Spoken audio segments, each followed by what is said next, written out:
नमस्कार साथियों, science education channel में आपका स्वागत है। 26 फरवरी को झारखंड बोर्ड का 11th का एग्ज़ाम होने वाला है। उसके लिए काफ़ी इम्पोर्टेंट क्वेश्चन लेकर आए हैं हम लोग। तो जल्दी जल्दी हम लोग एक एक क्वेश्चन को देखते हैं। पहला क्वेश्चन यहाँ पे कह रहा है कि L = 3 मान वाले उपकोषों में इलेक्ट्रॉन की अधिकतम संख्या होगी। ये क्वेश्चन जो है आपका क्वांटम नंबर से दिया गया है। ठीक है, तो L अगर इक्वल टू आपका 0 है, ठीक है, तो आपका S सबसेल होगा। ठीक है, और S सबसेल होगा तो इलेक्ट्रॉन की संख्या जो है आपकी 2 हो जाएगी। अगर L = 1 है तो आपका P सबसेल होगा। अब P सबसेल होगा तो इलेक्ट्रॉन की संख्या आपकी 6 हो जाएगी।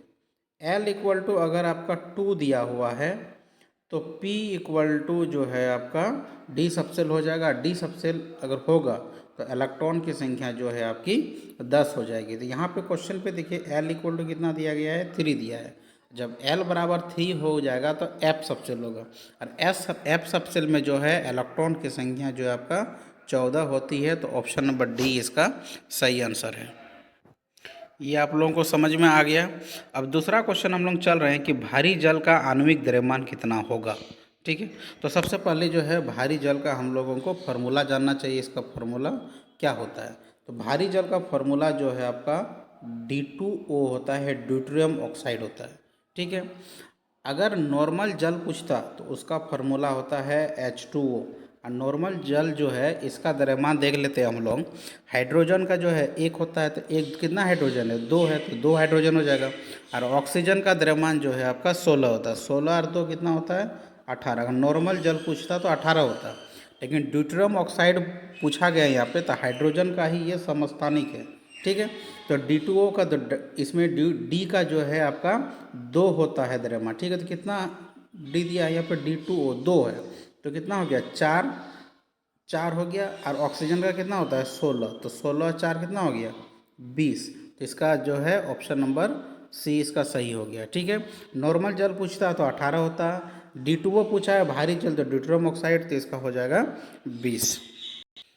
चलिए अगला क्वेश्चन 3 नंबर कह रहा है यहाँ पे कि निम्नलिखित में से कौन सी सांद्रता इकाई तापमान पर निर्भर करता है। ठीक है, तो ऑप्शन नंबर ए इसका सही है, मोलरता जो है तापमान पर निर्भर करता है।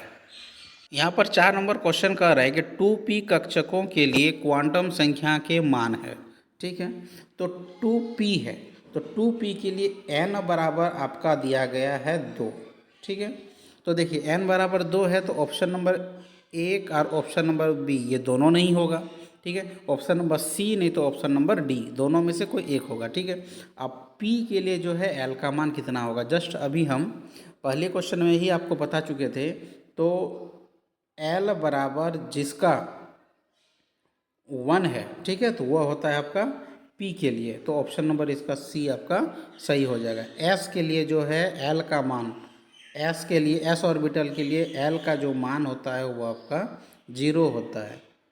P के लिए जो है आपका 1 होता है। D के लिए आपका 2 होता है, और F के लिए आपका 3 होता है। ठीक है, तो यहाँ पे L बराबर कितना है, यहाँ पे 2p है, तो p के लिए कितना हो जाएगा, 1 हो जाएगा। तो इसलिए ऑप्शन नंबर सी इसका सही होगा। 5 नंबर क्वेश्चन कह रहा है कि निम्नलिखित में से किस में परमाणुओं की संख्या सबसे अधिक होगी। ठीक है, तो 1 ग्राम लिथियम में जो है परमाणु की संख्या सबसे अधिक होगी। 6 नंबर क्वेश्चन कह रहा है कि Fe है, Fe जो है किस ब्लॉक से आता है, तो Fe जो है आपका डी ब्लॉक से आता है। ऑप्शन नंबर ए इसका सही आंसर होगा। 7 नंबर क्वेश्चन कह रहा है यहाँ पे कि 16 ग्राम मीथेन के दहन से उत्पन्न जल की मात्रा क्या होगी। ठीक है, 16 ग्राम मीथेन को अगर हम लोग जला रहे हैं तो उत्पन्न जो है जल की मात्रा क्या होगी, तो ऑप्शन नंबर ए इसका सही होगा, 36 ग्राम निकलेगा। ठीक है, 8 नंबर क्वेश्चन कह रहा है कि निम्नलिखित में से कौन सा इलेक्ट्रॉनिक विन्यास संभव नहीं है। ठीक है, तो आपका ऑप्शन नंबर बी यहाँ पे सही होगा, 2d5। डी मतलब दूसरा सेल पर जो है आपका डी ऑर्बिटल नहीं होगा, तो ऑप्शन नंबर यहाँ पे बी सही है। अगला जो है आपका 9 नंबर क्वेश्चन कह रहा है कि Cu परमाणु के चौथे कोष में इलेक्ट्रॉनों की संख्या है। तो सबसे पहले जो है हम लोग इलेक्ट्रॉनिक विन्यास जो है कॉपर का लिखेंगे। तो कॉपर का जो है परमाणु संख्या 29 होता है। ठीक है। तो जब इसका हम लोग इलेक्ट्रॉनिक विन्यास लिखते हैं तो लिखेंगे हम लोग यहाँ पर आर्गन, ठीक है, 4s1 और 3d10, ठीक है। ये अपवाद केस में है 24 और 29, क्रोमियम और कॉपर दोनों का आप लोग याद कर लीजिएगा। एग्जाम में ये सब क्वेश्चन आपका 100% क्वेश्चन आएगा, ठीक है। तो यहाँ पर देखिए 3d10 हो जाएगा 4s1, कह रहा है कि चौथे कोष में, ये है आपका चौथा कोष, तो चौथा कोष में कितना दिया है 4s1 है, तो ऑप्शन नंबर इसका डी आपका सही हो जाएगा 1। 10 नंबर क्वेश्चन थोड़ा सा लॉजिक वाला क्वेश्चन पूछा गया है। इसमें कह रहा है कि निम्नलिखित में से किसका आकार सबसे बड़ा होगा, ठीक है। मैग्नीशियम है, मैग्नीशियम 2+ है, एल्युमिनियम है, एल्युमिनियम 2+ है। तो एक चीज़ हम लोग जानते हैं, पीरियोडिक टेबल में जब हम लोग ऊपर से नीचे की ओर जाते हैं, ठीक है, तो परमाणु त्रिज्या का मान बड़ा होता है, ठीक है। ऊपर से नीचे की जाएंगे तो परमाणु त्रिज्या का मान बड़ा होगा। और जब हम लोग लेफ्ट से राइट की ओर चलते हैं, ठीक है, लेफ्ट से हम लोग राइट की ओर चलते हैं तो परमाणु त्रिज्या का मान क्या होगा, धीरे धीरे घटेगा, डिक्रीज होगा, ठीक है। तो सबसे पहले आपको पता है कि यहाँ पे मैग्नीशियम होता है, उसके बाद आपका एल्युमिनियम होता है, ठीक है। तो मैग्नीशियम से जब एल्युमिनियम की ओर हम लोग चलेंगे तो परमाणु त्रिज्या का मान क्या होगा, घटेगा, ठीक है। तो उस हिसाब से जो है आपका मैग्नीशियम जो है ये बड़ा होगा, ठीक है। यहाँ पे देखिए Mg2+ और Al3+, तो Mg से Mg2+ का मान जो है वह छोटा होता है, ठीक है। Al से Al3 का मान छोटा होगा, तो इसमें सबसे बड़ा जो एटम है आपका मैग्नीशियम होगा। समझ में आ गया आप लोगों को। 11 नंबर क्वेश्चन कह रहा है कि परमाणु संख्या 35 वाले तत्व व आवर्त सारणी के किस ब्लॉक से संबंधित है, ठीक है। तो 35 जो है आपका ब्रोमीन है, ब्रोमीन जो है आपका पी ब्लॉक से संबंधित रखता है, तो ऑप्शन नंबर बी यहाँ पर आपका सही होगा, ठीक है। चलिए 12 नंबर क्वेश्चन कह रहा है कि परमाणु क्रमांक 129 वाले तत्व का आयुपैक प्रतीक है, ठीक है। तो आयुपैक प्रतीक जो है 129 का जो है हम बताए हैं, 100 से ज़्यादा होगा तो किस प्रकार से इसको हम लोग लिखेंगे, ठीक है। तो 1 को जो है हम लोग अन्न कहते हैं, ठीक। तो अन्न को उसका जो सिंबल है हम लोग यू लेते हैं, ठीक है। इसके बाद 2 का जो है हम लोग बाय कहते हैं, तो बाय के लिए हम लोग बी लेते हैं, और 9 जो है इसके लिए हम लोग ई लेते हैं, ठीक है। तो अन बाय इंडियम इसका नाम है, तो सिंबल देखिए UBE, ऑप्शन कहाँ है, तो ऑप्शन नंबर बी इसका सही आंसर है, ठीक है। 13 नंबर क्वेश्चन कह रहा है कि हेलोजन से संबंध किस समूह से है, तो ग्रुप नंबर 17 को जो है हम लोग हेलोजन से संबंधित रखते हैं, तो ऑप्शन नंबर डी इसका सही आंसर है। 14 नंबर क्वेश्चन कह रहा है कि चार्ल्स का गैसों का नियम किसके बीच संबंध देता है, ठीक है। तो ऑप्शन नंबर बी इसका सही है, आपका आयतन और तापमान के बीच संबंध देता है।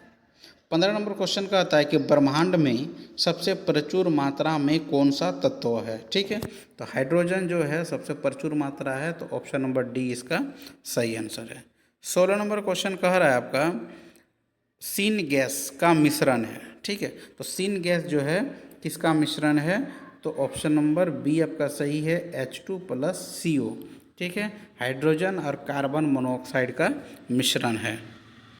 17 नंबर क्वेश्चन का है कि CuSO4 5H2O में कितने हाइड्रोजन आबंध जल के अणु हैं, ठीक है। क्वेश्चन बढ़िया से देख लीजिए, काफ़ी इंपॉर्टेंट क्वेश्चन ये वाला। तो आपका एक जो अणु है आपका हाइड्रोजन आबंध जल के अणु है, ठीक है। 18 नंबर क्वेश्चन कह रहा है कि निम्नलिखित में से किस कार्बोधनायन का अस्तित्व सबसे अधिक होता है, ठीक है। यहाँ पे देखिए इंग्लिश में लिखा है कि कार्बोकेटायन जो है मोस्ट स्टेबल कौन सा होता है, ठीक है। तो 3 डिग्री वाला जो है वो मोस्ट स्टेबल होता है, तो ऑप्शन नंबर बी आपका सही आंसर है, ठीक है। 19 नंबर कह रहा है क्वेश्चन, कार्बनिक यौगिकों के पृथक्करण, शुद्धिकरण और शोध की सर्वोत्तम और निम्नतम तकनीकी है, ठीक है। तो ऑप्शन नंबर डी जो है आपका ये सबसे शुद्धिकरण पृथक्करण करने में सबसे आसान होता है, क्रोमेटोग्राफी। 20 नंबर क्वेश्चन कह रहा है यहाँ पे कि CaCO3 कहलाता है, ठीक है। तो क्या कहते हैं उसको हम लोग लाइम स्टोन कहते हैं, ऑप्शन नंबर डी इसका सही आंसर है। 21 नंबर क्वेश्चन कहता है कि कौन सी क्षार धातु जलयोजित लवण देती है? ठीक है, तो ऑप्शन नंबर ए आपका सही है, लिथियम जो है आपका जलयोजित लवण देती है। जिन भी स्टूडेंट को वीडियो अच्छी लग रही है तो सभी स्टूडेंट जो है एक साथ चैनल को जो है आप लोग सब्सक्राइब कर लीजिए और एक ज़रूर लाइक दीजिएगा और अपने दोस्तों को भी शेयर कर दीजिए। कहीं पर भी अगर आप लोगों को दिक्कत हो रही है तो आप ज़रूर कमेंट कीजिएगा, उसका सोल्यूशन जो है फिर हम अगले वीडियो में लेके आएंगे। 22 नंबर क्वेश्चन कह रहा है कि कार्बनिक यौगिक ये कंपाउंड दिया गया में C2C3 आबंध के निर्माण में प्रयुक्त संकरित कक्षकों का युग्म है। ठीक है, इसका जो है आपका हाइब्रिडाइजेशन बताना है। ठीक है, किस कार्बन का बताना है आपको? इस कंपाउंड में जो है C2C3 का जो है हाइब्रिडाइजेशन निकालना है। ठीक है, तो इधर से भी देखिए ये हो गया आपका दूसरा कार्बन और ये हो गया आपका तीसरा कार्बन। ठीक है, और इधर से भी देखेंगे तो एक हो गया दूसरा कार्बन, एक हो गया आपका तीसरा कार्बन। तो किधर से भी कीजिए, कोई दिक्कत यहाँ पर नहीं है। तो देखिए दूसरा कार्बन, ये दूसरा कार्बन पे अगर हम लोग देख रहे हैं, ये दूसरा कार्बन है आपका। ठीक है, तो दूसरा कार्बन पर देखिए कि कितना उसमें सिग्मा बॉन्ड है और कितना आपका पाई बॉन्ड है। यहाँ पे देखिए हम लिखते हैं सी है, एक हाइड्रोजन है। चलिए एक हाइड्रोजन हम यहाँ पे दे दिए, एक हाइड्रोजन है। इधर जो है आपका अगला कार्बन है। ठीक है, और यहाँ पे जो है आपका डबल बॉन्ड है।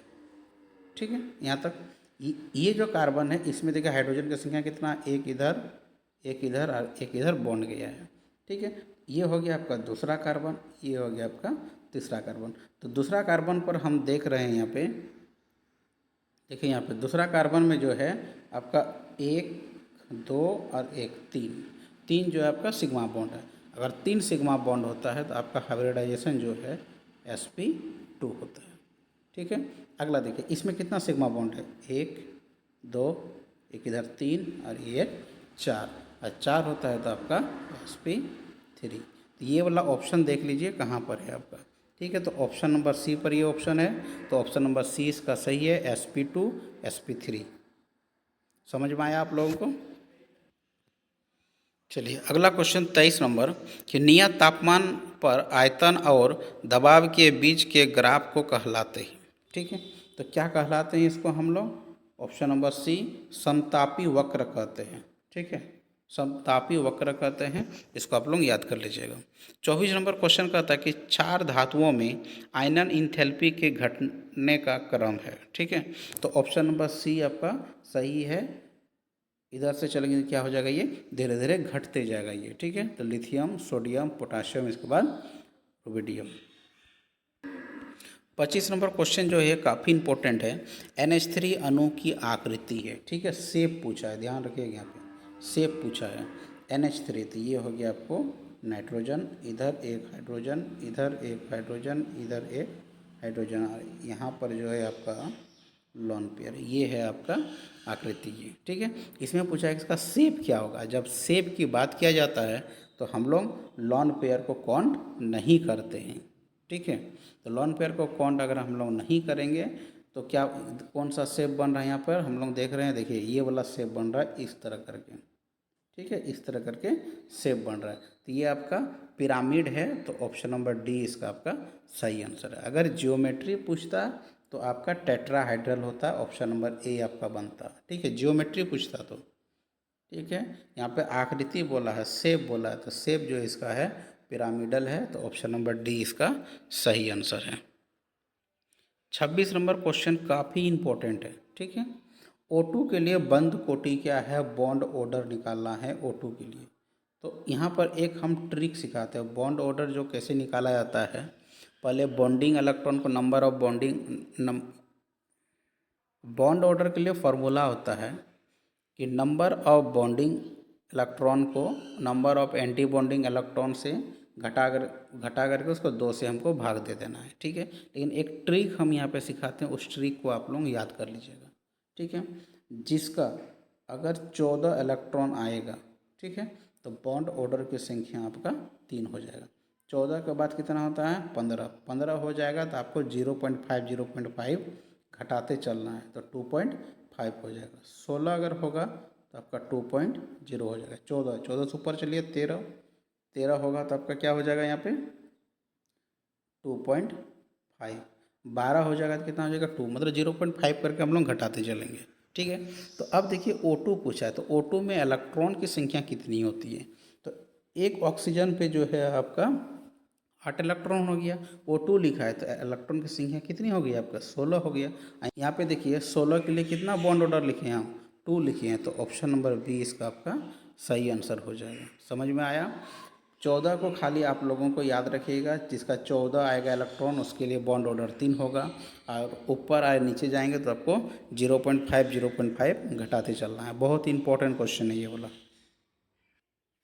27 नंबर क्वेश्चन कह रहा है कि ऐसा निकाय जिसमें निकाय और परिवेश के बीच ऊर्जा एवं द्रव्य का कोई आदान प्रदान नहीं होता है तो उसे कहलाते हैं। ठीक है, तो उसे जो है हम लोग विलगित निकाय कहलाते हैं, आइसोलेटेड सिस्टम कहते हैं। ठीक है, जो थर्मस हम लोग यूज करते हैं, ना एनर्जी इधर से उधर जाता है ना उधर से इधर आता है। ठीक है, आदान प्रदान नहीं होता है, उसको हम लोग आइसोलेटेड सिस्टम विलगित निकाय कहते हैं। काफ़ी इंपॉर्टेंट है, थर्मोडायनेमिक्स से ये क्वेश्चन है आपका।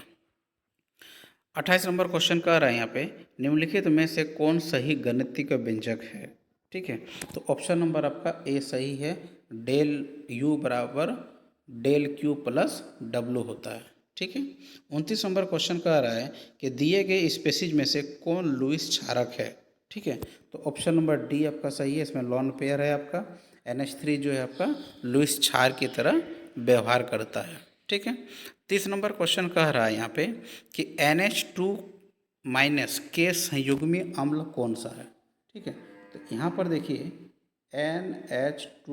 NH2 माइनस है। ठीक है, और संयुग्मी जो है अम्ल बनने के लिए इसमें हम लोग क्या करेंगे H प्लस जोड़ देंगे। ठीक है, जैसे ही H प्लस में जोड़ देंगे तो क्या बन जाएगा आपका, देखिए तो NH माइनस। ठीक है, NH माइनस बन जाएगा, तो ऑप्शन नंबर सी जो है आपका सही आंसर है, यहाँ पे 2 नहीं होगा। ठीक है, 31 नंबर क्वेश्चन कह रहा है यहाँ पर कि शीतल पेय के एक नमूने में हाइड्रोजन आयन की सांद्रता 10⁻⁵ है, तो इसका pH मान कितना होगा। तो इसका pH मान जब निकाले हैं हम लोग तो ऑप्शन नंबर डी निकला है, इसका 5 निकला है। ठीक है, H2SO4 में S का ऑक्सीकरण अवस्था क्या होगी। ठीक है, तो यहाँ पर देखिए काफ़ी इंपॉर्टेंट क्वेश्चन है। ऑक्सीकरण अवस्था से पिछला वीडियो भी हम बना चुके हैं, उसमें भी क्वेश्चन पूछा गया है, इसमें भी पूछा गया है। तो H2SO4 हाइड्रोजन के लिए जो है एक होती है, तो कितना हाइड्रोजन यहाँ पे 2 हाइड्रोजन है तो 2 हो जाएगा, प्लस सल्फर को हम लोग X मान लेंगे, प्लस ऑक्सीजन का जो है वैल्यू -2 होता है। कितना ऑक्सीजन यहाँ पे 4 ऑक्सीजन है, इक्वल टू क्या कर देंगे हम लोग 0 कर देंगे। ठीक है, 2 + X - 8 = 0। तो x बराबर यहाँ पे देखिए 8 में 2 चला गया, कितना 6 -6 इधर हुआ, -6 उधर जाएगा तो कितना हो जाएगा +6 हो जाएगा। तो ऑप्शन नंबर बी इसका सही आंसर हो जाएगा। समझ में आ गया। तो किसी का भी जो है आप लोगों का ऑक्सीकरण अवस्था पूछ सकता है यहाँ पर। 33 नंबर क्वेश्चन का है कि निम्नलिखित में से कौन सी स्पीसीज असमानुपातन प्रवृत्ति नहीं दर्शाता है। ठीक, ऑप्शन नंबर डी जो है आपका सही है, आपका असमानुपातन प्रवृत्ति नहीं दर्शाता है। ठीक है, ऑप्शन नंबर डी याद कर लीजिएगा। 34 नंबर क्वेश्चन कह रहा है कि CO2 गैस की प्रकृति कैसी होती है। तो CO2 गैस जो है आपका अम्ल प्रकृति के होता है, तो ऑप्शन नंबर ए इसका सही आंसर है। 35 नंबर क्वेश्चन कह रहा है यहाँ पे ऊष्मागतिकीय रूप से कार्बन का सर्वाधिक अस्थायी रूप होता है। ठीक है, तो ग्रेफाइट जो है सबसे ज़्यादा अस्थायी रूप होता है, तो ऑप्शन नंबर बी इसका सही आंसर है। बोरेक्स का जलीय विलयन जो है कैसा होता है। ठीक है, तो बोरेक्स का जलीय विलयन जो है वो क्षारिकीय होता है, तो ऑप्शन नंबर बी यहाँ पर सही आंसर है। 37 नंबर देखिए काफ़ी इंपॉर्टेंट क्वेश्चन है आपका, ब्यूटूइन का जो है ओजोनोलाइसिस किया गया है, तो इसका फाइनल प्रोडक्ट क्या निर्माण होगा। ठीक है, तो एक ट्रिक के साथ यहाँ पे बताते हैं, ये जो डबल बॉन्ड है, डबल बॉन्ड को क्या करना है हमको बीच से तोड़ देना है। ठीक है, दोनों तरफ जो है ऑक्सीजन लगा देना है। जब ये ऑक्सीजन लगा देंगे तो देखिए क्या कंपाउंड बना CH3CHO। ठीक है, तो ऑप्शन नंबर सी आपका सही है, इधर आपका निर्माण होगा। समझ में आया ये चीज़, ट्रिक को याद कर लीजिएगा। 38 नंबर क्वेश्चन कह रहा है यहाँ पे कि ये जो रिएक्शन दिया है इस रिएक्शन को HCl के साथ अभिक्रिया करेंगे तो क्या प्रोडक्ट का निर्माण होगा। ठीक है, तो इस तरह का क्वेश्चन रहेगा तो उस जगह पे आप लोग मार्कोनी कॉप रूल को लगाएंगे। ठीक है, तो मार्कोनी कॉप नियम कहता है कि डबल बॉन्ड के जिस कार्बन पर ज़्यादा हाइड्रोजन है उस पर हाइड्रोजन जाएगा। ठीक है, यहाँ पे देखिए दोनों कार्बन हैं डबल बॉन्ड के, तो डबल बॉन्ड के दोनों कार्बन में किस पर ज़्यादा हाइड्रोजन है, तो इस पर ज़्यादा हाइड्रोजन है, तो इस पर जिस पर हाइड्रोजन है ज़्यादा तो उस पर क्या जाएगा, हाइड्रोजन जाएगा यहाँ का। ठीक है, और Cl जो है आपका बगल वाला कार्बन पे जाएगा। ठीक है, तो ऑप्शन नंबर बी पर देखिए वही सही आंसर है। हाइड्रोजन यहाँ पे लग गया तो CH3 बन गया, और वो CH पे क्या लगा है यहाँ पे Cl लगा है, तो ऑप्शन नंबर बी इसका जो नाम भी हो जाएगा आपका 2 क्लोरोप्रोपेन। ठीक है, 2 क्लोरोप्रोपेन। अब 2 क्वेश्चन बचा हुआ है, काफ़ी इंपॉर्टेंट है। 39 नंबर क्वेश्चन कर रहा है इस कंपाउंड का जो है आईयूपैक नाम लिखना है। ठीक है, तो सबसे पहले इसमें कार्बन देख लीजिए कितना कार्बन है, तो 1 2 3 4 4 कार्बन है, मतलब होगा इसमें ब्यूटेन होगा ही। ठीक है, तो ब्यूटेन होगा। अब देखिए ये जो Cl जो है कितने नंबर कार्बन पे जुड़ा हुआ, तो इधर से हम लोग चलते हैं तो देखिए दूसरा नंबर पे है, और अगर हम लोग इधर से चलेंगे तो तीसरा नंबर पे होगा। तो आईपीएससी जो नोमेनक्लेचर होता है वो कहता है रूल कि जिधर से नज़दीक होगा वही वाला आपका सही होगा। ठीक है, तो option number A, option number C, ये तो दोनों होगा नहीं आपका। ठीक है, कह दिया क्लोरो लिखा है, यहाँ पे ब्रोमो लिखा। अब ये बी और डी दोनों में से कोई एक सही होगा।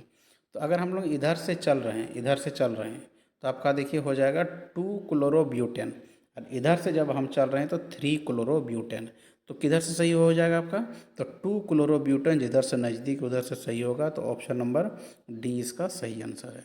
ठीक है, लास्ट क्वेश्चन यहाँ पे देखिए 40 नंबर का आ रहा है कि ओजोन का रासायनिक सूत्र है। ठीक है, तो ओजोन का रासायनिक सूत्र जो है O3 होता है, तो ऑप्शन नंबर सी यहाँ पे सही होगा। ठीक है, तो अगर यदि आप लोगों को वीडियो अच्छा लग रहा है तो आप लोग चैनल को सब्सक्राइब कर लीजिए और अपने दोस्तों को भी शेयर कीजिए। तो झारखंड बोर्ड का जितना भी क्वेश्चन होगा हम 26 तारीख के अंदर सारा क्वेश्चन हम लेके आ जाएंगे। ठीक है, 100% क्वेश्चन आपका यही सब वीडियो से आपका रहने वाला है। ठीक है, तो वीडियो को देखने के लिए आप लोगों को धन्यवाद। आज के लिए यहीं तक, जब तक के लिए जय हिंद।